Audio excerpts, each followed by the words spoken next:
Hello everyone, welcome to our third class. For last class, we have talked about the intellect of Confucius. Today we will learn Menxie's life history and his philosophical idea, political thought, and theory of human nature.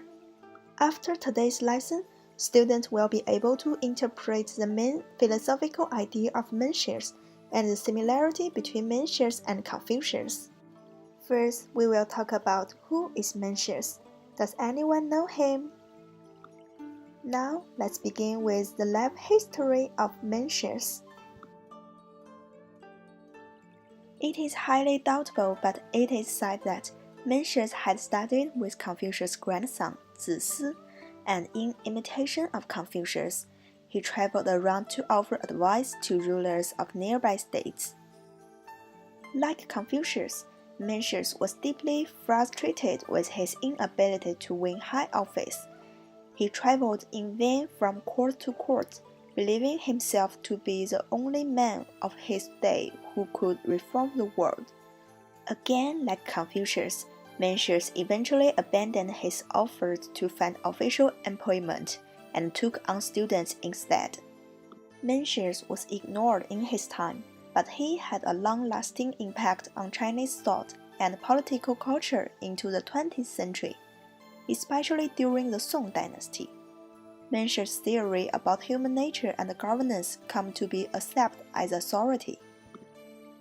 Now, let's begin to talk about his main philosophical ideas. First, the political thought. The most important political doctrine that Mencius advocated was mandate of heaven. According to Mencius, heaven gave ruling houses a mandate to rule the state, and rulers were required to bring benefit to the people. If a ruling house failed to fulfill its obligations, heaven would revoke its mandate. Under these conditions, rebellion could be permissible. The concept of heaven mandate is not originated with Mencius, but can be tracked back to the early tradition. However, in the early tradition, the heaven mandate was only assigned and given to royal families, not common people.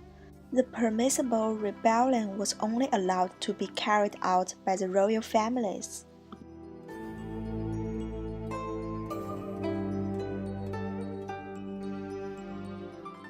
Different from the early tradition, Mencius claimed that the recipient of the heaven mandate is not only the ruler, but also the common people. It's apparent that Mencius continues his history, but he also changed history. He may be one of the earliest philosophers in ancient China, claiming that people can be given the heaven mandate. Therefore, in his idea, people are allowed to subvert their government if their actions are unjustified by the heaven mandate. In addition to the idea that people are allowed by the heaven mandate to subvert their government, Mencius developed a new idea pointing out that people are more important than the state and the ruler. Now let's continue talk about the theory of human nature. First, human was born good.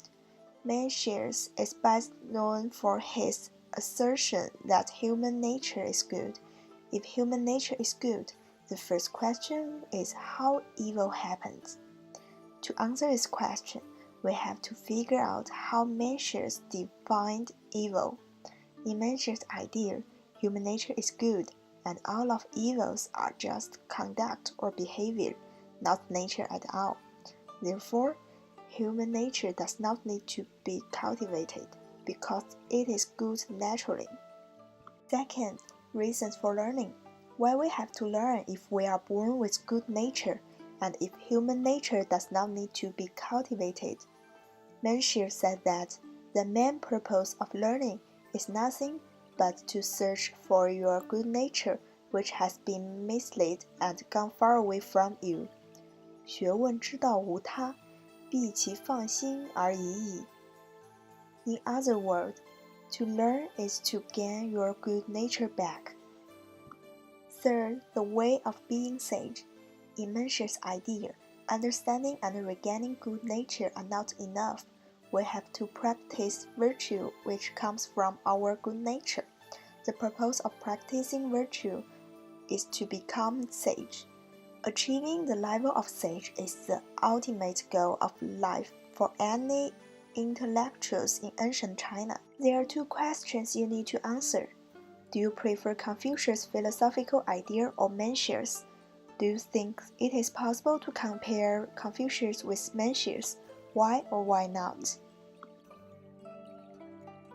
For next class, we will learn about 荀子. See you next class.